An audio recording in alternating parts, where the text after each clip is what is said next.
We are live. Kira, Jeffrey. how are you Does doing? does anybody call you Jeffrey? Like use your full name? Like when you were young and you got in trouble, if you ever got in trouble, was it like Jeffrey?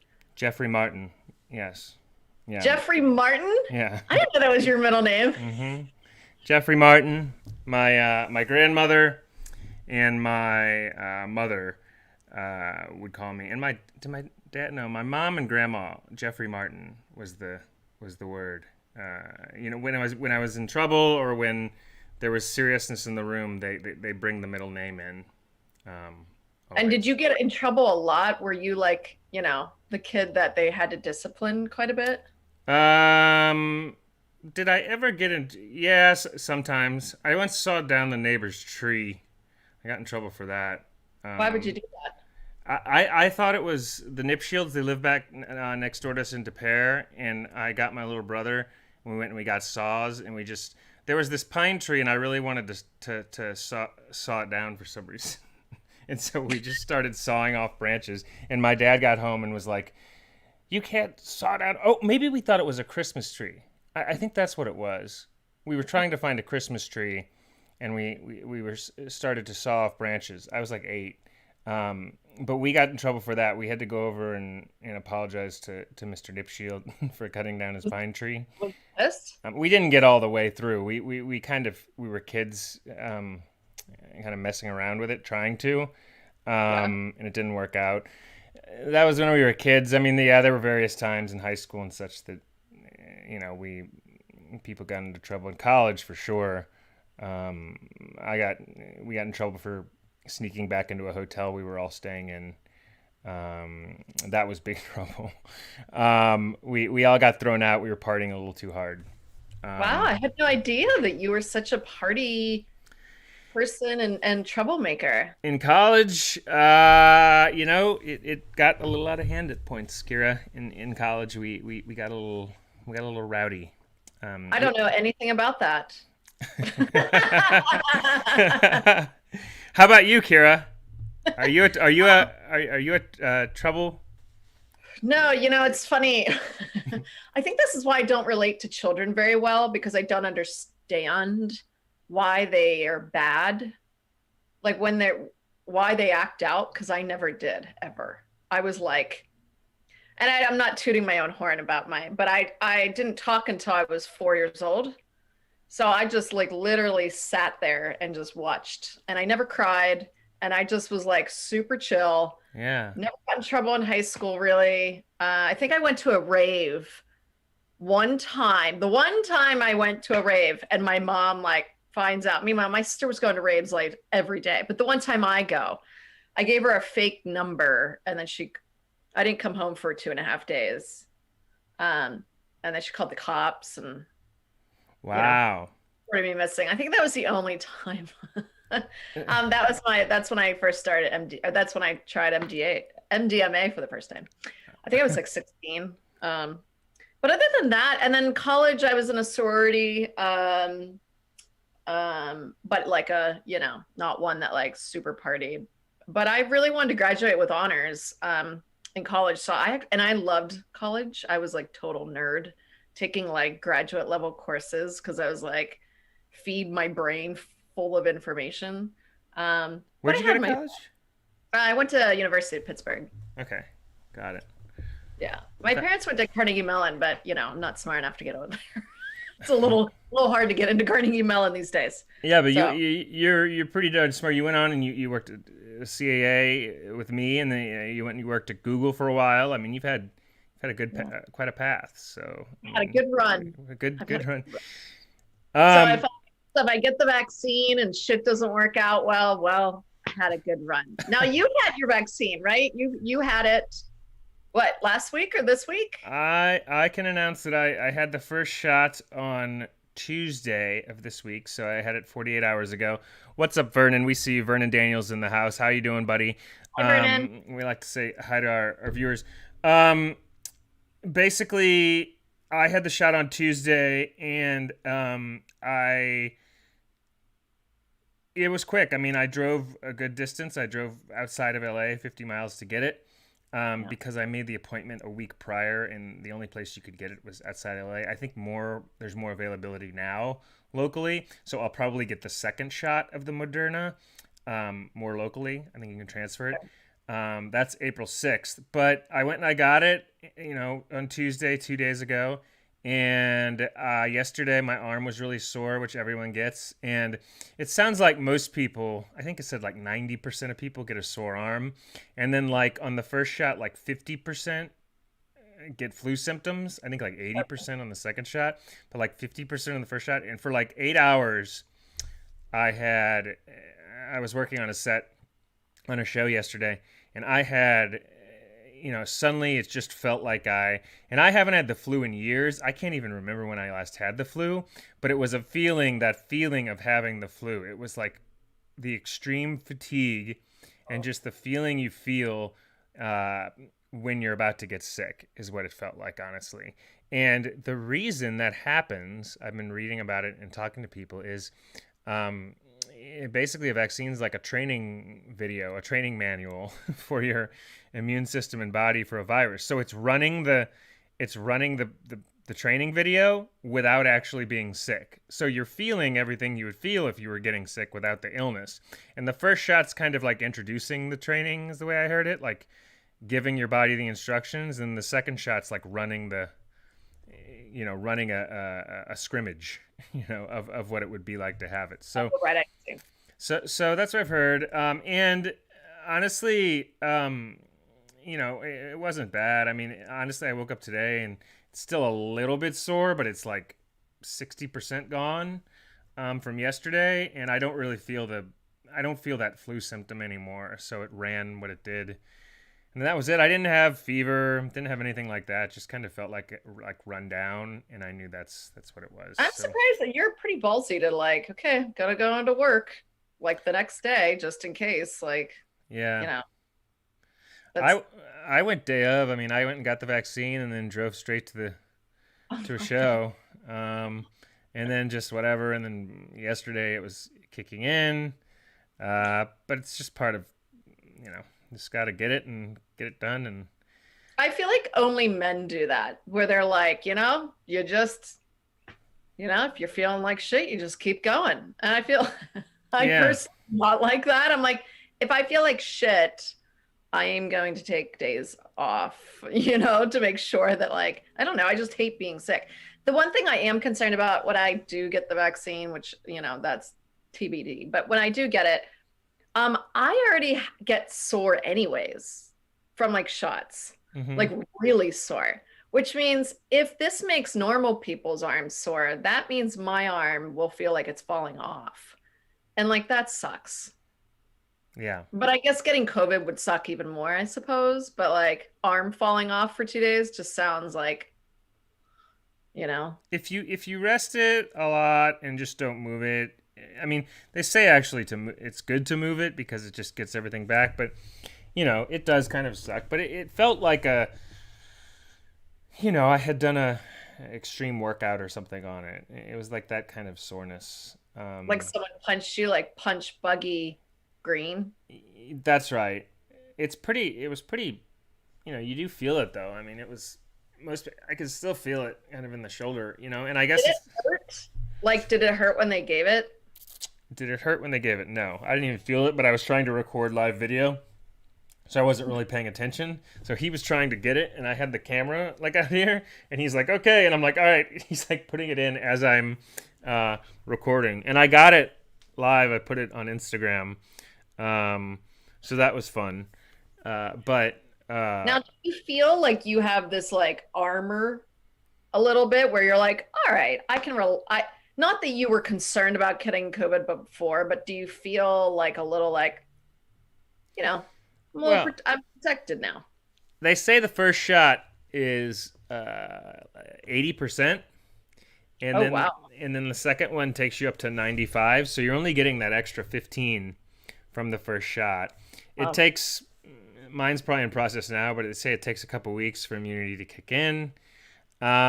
Yes, there's a psychological thing where you do feel it, but honestly, I had COVID in March, April, Right. and they do know there's some immunity. They just don't know how How much? much. And I Yeah. kind of started to feel that once they told me I had antibodies, which is how I knew I had COVID. In May, I took 5 antibody tests, and they all showed up, or 4 out of 5 showed up to have the antibodies, and like 2% of people were showing antibodies at that point. So I had it. Even though that could wear off, I mean, they don't know how strong the immunity is. Like, Right. it wasn't a big hit, like as far as feeling immune now, because I think I kind of felt somewhat in May, and then maybe a little bit more now. But I do kind of feel,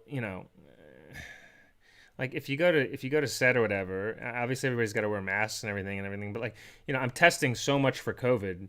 Like every day they're testing for COVID. Like I have to get tested whenever I go to set or whatever, whenever I'm working on something. And so I'm taking so many COVID tests, and it's like once you've had both vaccines and it's been like a couple weeks after both vaccines, like why do you need to keep testing for like Are they going to do that? So even yeah, after you get the vaccine, you still have to get COVID tests? apparently. Oh, well, that's crazy. Why are we I mean, getting the vaccine? Right? Like, well, right. I like, mean, at that point, well, screw it. I mean, we might as well just like, test everyone every single day. I mean, that's crazy. and it's that, and it's also, I mean, I get it with the mask, but isn't it going to be the same thing with masks and such? Like if you've been vaccinated, once everybody's vaccinated, what eventually we can take off the masks, right? Well, yeah, I think the new CDC rules came out about the masks as it pertains to fully being vaccinated. And they said They vaccinated people can hang out somewhat, they said. Yeah. Yeah, so I think that was something that everybody was asked, like waiting for the CDC to like, hey, when can we get back to, being human beings again? Yeah.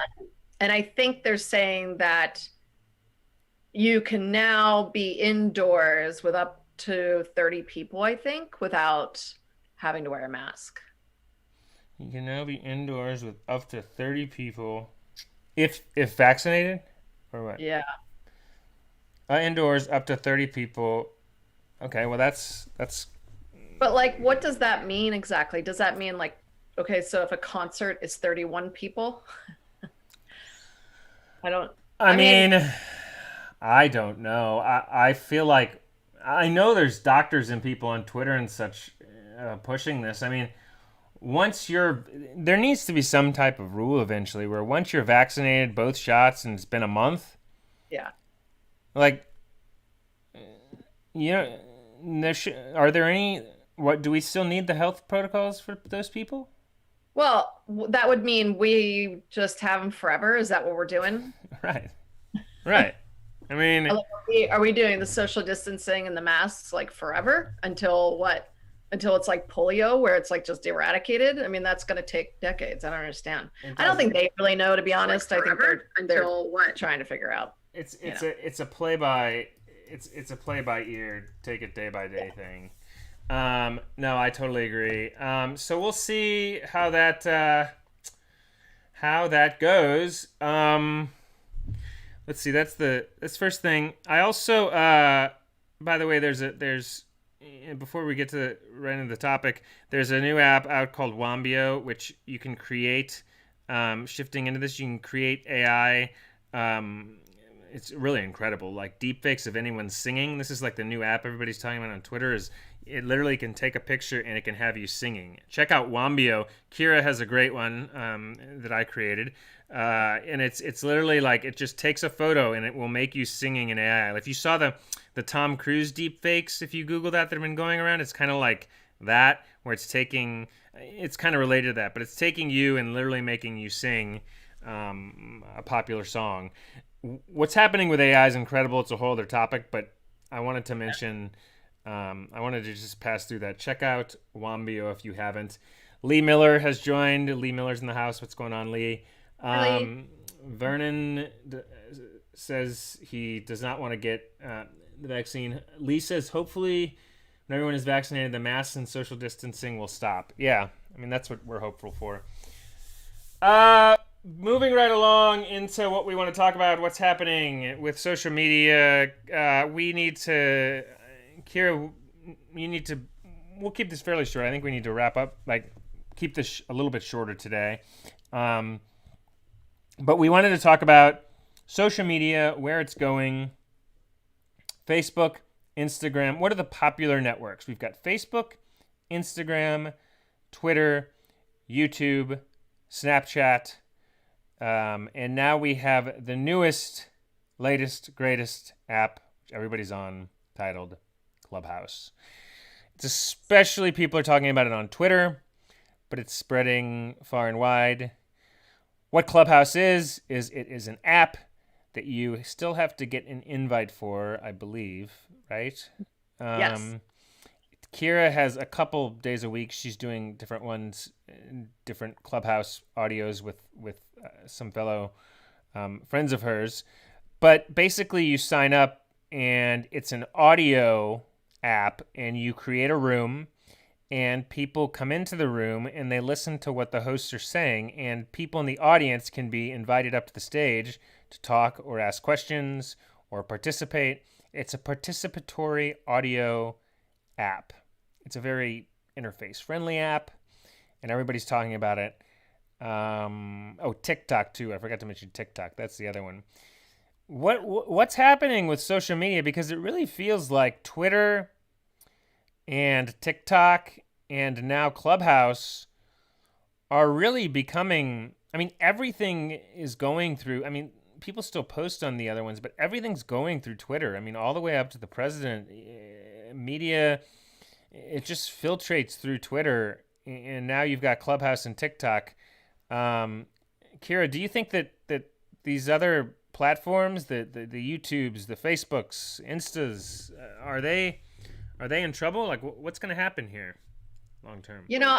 The space is moving very quickly, as you would think it would, and as people who utilize these platforms, whether it for be business or personal, it's always good to be able to be on the cutting edge of something before it turns into mainstream. And Clubhouse is that next, like, social media 2.0. It's a little bit more refined, a little bit more dignified. People are more respectful. It's way more communal. There's not like infighting like you have on Twitter. And I think people are just getting tired of that. You have that infighting stuff on Facebook and Twitter and just a lot of hate. And, that only lasts for so long. Mm-hmm. And it's been a few years now, and I think people are just exhausted by it. And I really feel that Facebook and Instagram and YouTube are going to have to start to really think about, and I'm sure they are, I'm sure they have stuff going in the works right now, but it's time to evolve. Mm-hmm. And if they don't evolve fast enough, you've got Twitter and Clubhouse kind of neck and neck right now. And I have to imagine the numbers for engagement numbers for Facebook and Instagram have gone down significantly. I can see that less people are using it. It's just, your mind can only handle so much zombie scrolling to the point where you're just like, you can't absorb it anymore. Yeah. It's just mush. So I really feel that Facebook and YouTube and Instagram are going to start to see a downward trend unless they can come out with some new kind of product line to combat the latest and greatest version of social media. Yeah. And TikTok too is the other one. TikTok too. Honestly, I've got to say, because TikTok is like a souped up Instagram with a Ferrari engine in it. That's how it feels. When you go on TikTok's algorithm, it literally is like crack. Like, the algorithm is so engaging the way it has it set up with these videos and with these short videos. It's designed to like grab your brain and reel it in, and it's just, the algorithm is so well done. The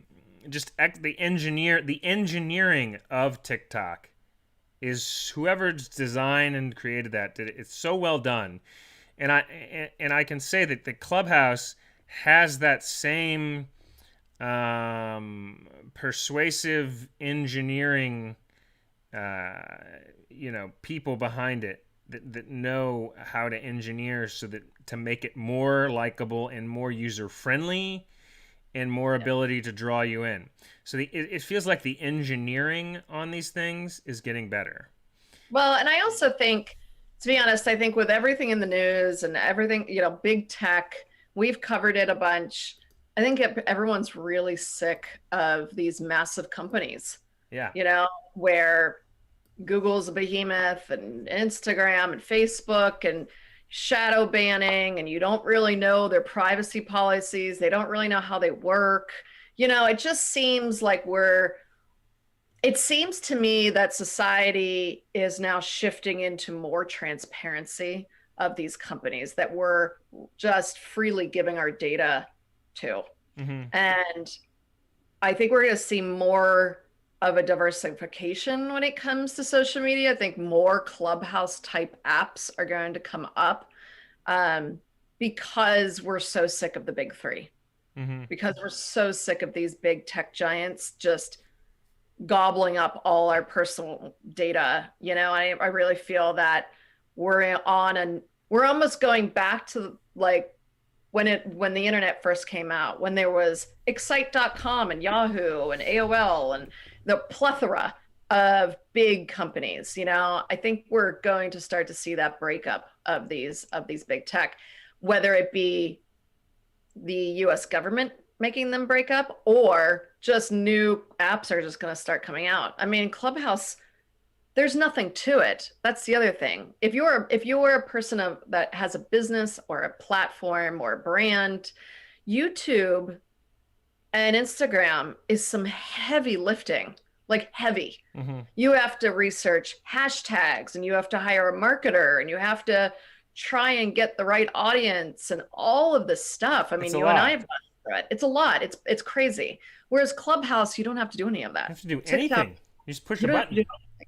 You just talk eloquently like the smart human being that we all are, and it works. You don't have to pay all these people to research hashtags and all this bullshit. So And that's the ticket, that's the I think. genius of it. Yeah. Yeah. Like, I mean, you nailed it. I mean, that is the what you said there is the genius of it. Um, I was telling a friend that what is God, that's so on it though. What is like the brand Apple is like it just works, you Yeah. know? You don't have to like hire someone. How many people have we had to hire Yeah. to put this show together? I mean, Yeah. we were just talking about it last week on the show that we're like, if you are wanting to do a show, just realize the amount of work on the back end it takes. And it really, and I mean, we might have manifested it, but I don't know which one of us mentioned it last week, but we were like, I can't wait for the moment when things start to become a little easier. Yeah. And now they're getting a little easier. They're getting a lot easier. They're getting a lot easier, and I will say, you know, the reason God, it's so right on it, but the reason they're getting, the reason they're going that way is because you just have to push a button because the user interface is so friendly. And Twitter, and this is why Twitter, they've done a good job. I know that there's a lot of when you say there's a lot of hate, that's not the developers or the engineers. That's just people on Twitter, Yeah. going back and forth. From an Yep. engineering standpoint, though, where what YouTube and Facebook need to keep up with Twitter on is Twitter's now getting rid of Periscope Right. because it was this adjunct live streaming app that made things too complicated. They're Right. talking to the right engineers and the right people, and they know, this is my guess, to keep things simple. So they're getting rid of Periscope, and you're just going to be able to hit a button, live stream on Twitter, and you can go live. Like, that's it, you And know? that's how it should be. The pipes shouldn't be so difficult where you're having to pay someone in Pakistan to help boost or Instagram buy fake followers in order to boost your brand. I mean, that is crazy. Hashtags, Hashtag and recommendations. And I mean, the amount of time all of us who utilize those platforms to build our brands, the amount of time we have spent researching this stuff is obscene. yeah. Obscene. And the amount of money we spent is, and I think everyone's just like, you know what? Can we go back to actually just talking to another human being and creating a connection and hitting mute or unmute? And that's it. That's the platform, like, and the best part of it about Clubhouse and Twitter is that more so Clubhouse, but you can listen it while you're in your car. You can be running a room while driving in your car, delivering food to whoever, you know what I mean? You can be doing other things because everyone has now ear pods and, things are we're never ready for it.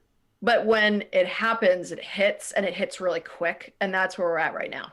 Things are moving warp speed now that like, okay, vaccines are coming out. COVID's kind of coming slowly to an end. Concerts are now being booked for the end of the year.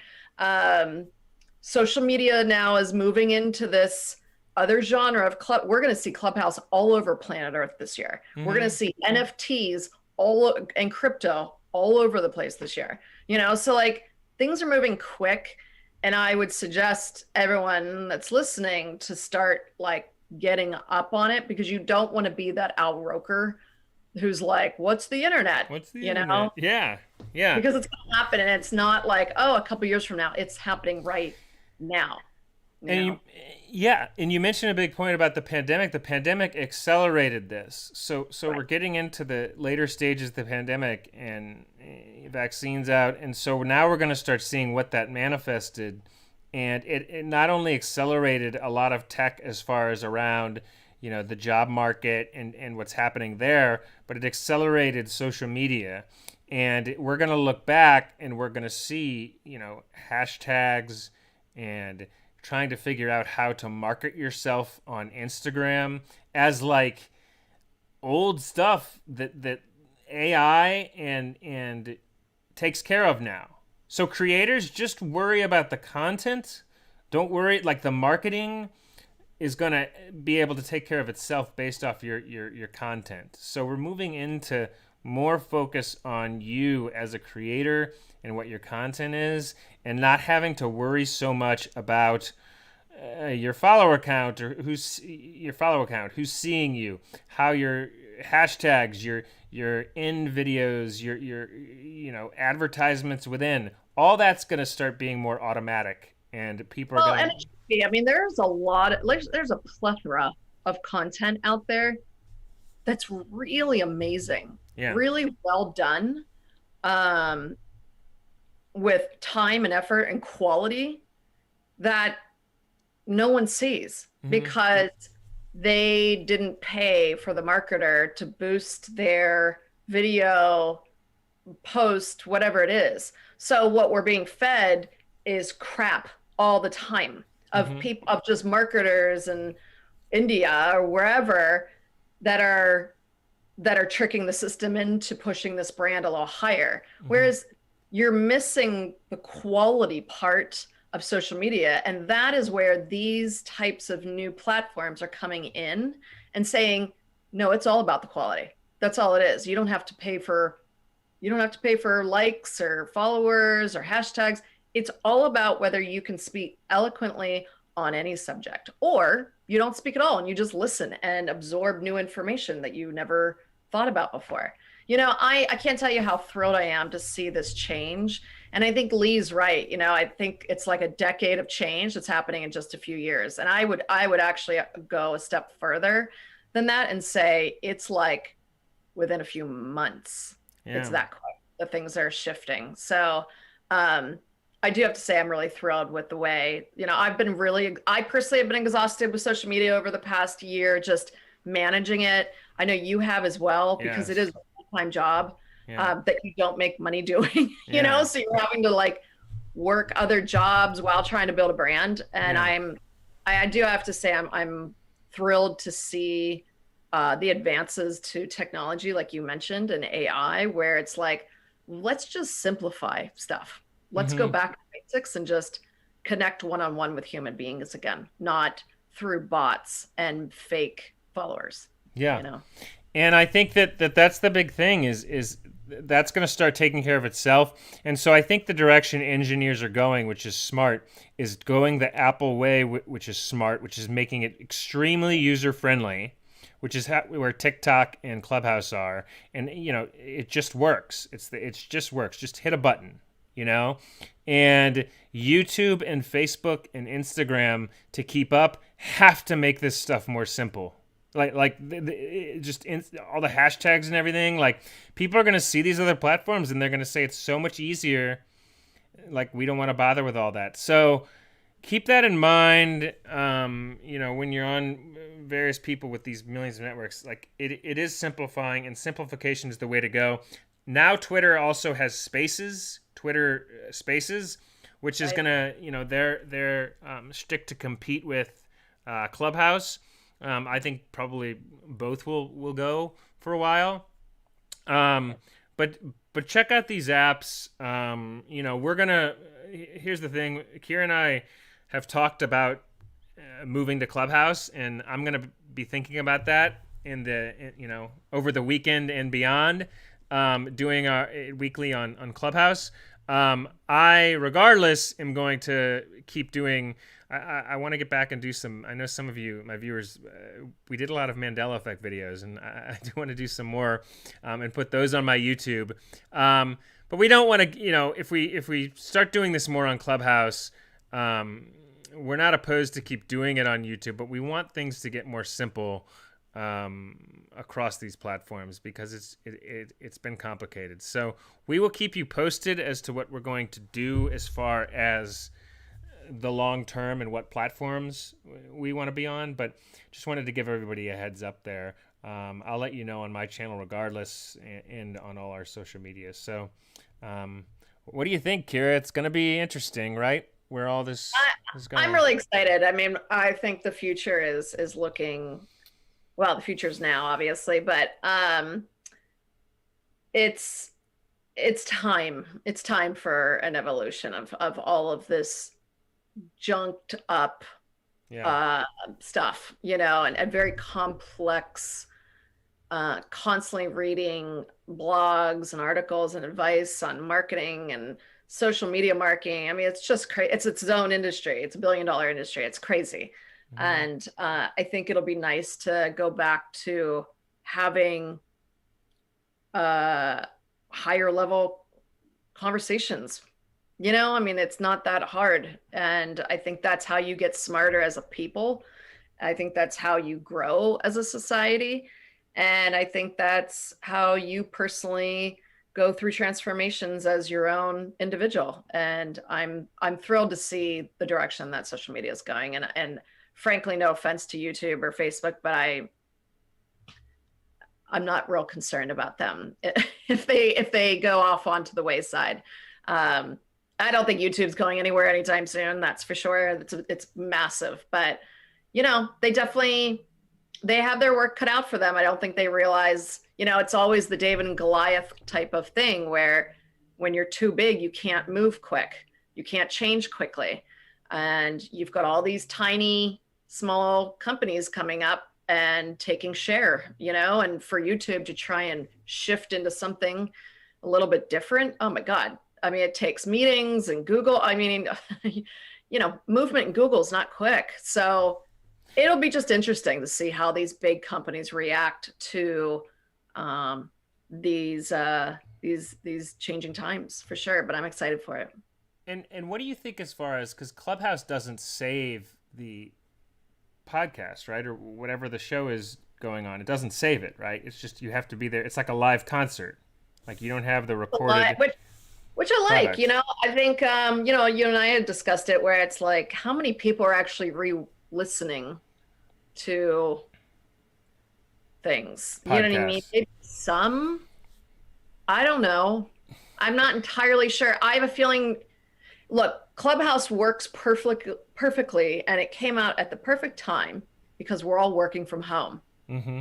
Going forward, the vast majority probably working from home. So you can be listening to a Clubhouse room while doing work. Right. You cannot be on Instagram and Facebook and while at work because the two don't jive, but you can listen.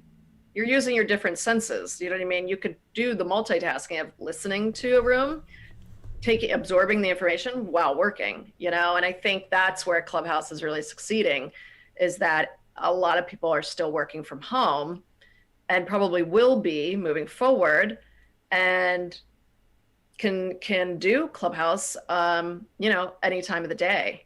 So you know, I'm not necessarily real concerned about the whole, well, it's not taped, because I have a feeling that's not going to be the way of the future either. I think Mm-hmm. everybody wants things right now and they want, you know what I mean? If you're not there, you, okay, well, you just missed it. You missed a good conversation. You know, I think that's where the YOLO is going to come back, you know, where it's, or FOMO, where you're, you know, you don't want to miss out on a good conversation. You know, I think that's good. What did people have to do with music before before the radio was around or the internet? They actually had to go to like a live show in person, you know, and eventually to hear music, you were able to hear it just you know remotely and such, and it was like a big transition. And I feel like we're also transitioning, we're going through layers of transitioning with that now, with these apps and with social media. And I'm very, very curious just with the NFTs and stuff, just where all that is ultimately going to go long term. Does Well, that and the make other thing sense? I'd say is by the time you absorb whatever video that you haven't watched in a week, that information has already changed. Yeah. I mean, like it's the things that are coming out are old news very quickly, to where rewatching something like a pod or whatever, you know, is that's old news, because Mm-hmm. news happens so instantaneously now that nobody wants to watch old shows of, like, you know, maybe Joe Rogan, unless there's like a interview, but I'm not entirely sure that's going to be real big like soon. You know what I Well, mean? I think we're moving away from that. well, that's a really interesting point, though, is that because people everything can be so in the moment now, we Yeah. don't need to go like people don't need to go back and watch the recorded things. Everything's happening faster, and it's happening more in the moment, and it's happening right like in the now, and the Yeah. direction of everybody is going to in the now. So pre-recorded stuff is losing a lot of its luster because you can get so much whatever content you want happening kind of in the now. It's going to be interesting to see where that Which, you goes. know what, that's how we should all be living. We shouldn't be living in the past. And it's Yeah. always nice to refer back to videos of like, oh, Gary Vee was talking about X, so you should watch this video. But then he will have a video posted of an updated version of that past video. Like, you know what I mean? And after a while, you're like, I'm surrounded with things I haven't watched. Yeah. So I think for sure we're moving into the living in the now. And I think we've all gone through lots of like you know, mental awareness and all of that stuff during the pandemic of like, how do I live in the now? Shit's a mess. I don't know what the future looks like. And, you know, we didn't want to lose our heads about us. So I think we all kind of learned the, you can only live in the present. That's the only thing that, you know, exists anyways. The past is no longer, the future doesn't exist. And Mm. I think our culture is now turning into that as well, which I love, because the present is the only thing that exists. So So we'll, given all that, we'll keep everybody posted on you know what will you know what's going to happen next week and beyond. As far as just platforms, you know, we're always playing things in the now and taking it day by day. Um, so we'll keep everybody posted on that. With that said, I know we both have to jump. I think we'll call it a day here, and episode 57. Jeff and Kira Live. Thank you guys for coming here today. Here at Jeff and Kira Live, we are the future. In the future is Jeff and Kira Live. Kira, what? Any final thoughts? as we. No, happy spring to everyone. Hopefully, you guys are all enjoying great weather. We are down here in the south. Thank God. I think winter is finally done. We've reached mid-March. So, thanks, guys. Kira, episode 57. See you soon. I'll talk to you guys soon. Bye, guys. Bye.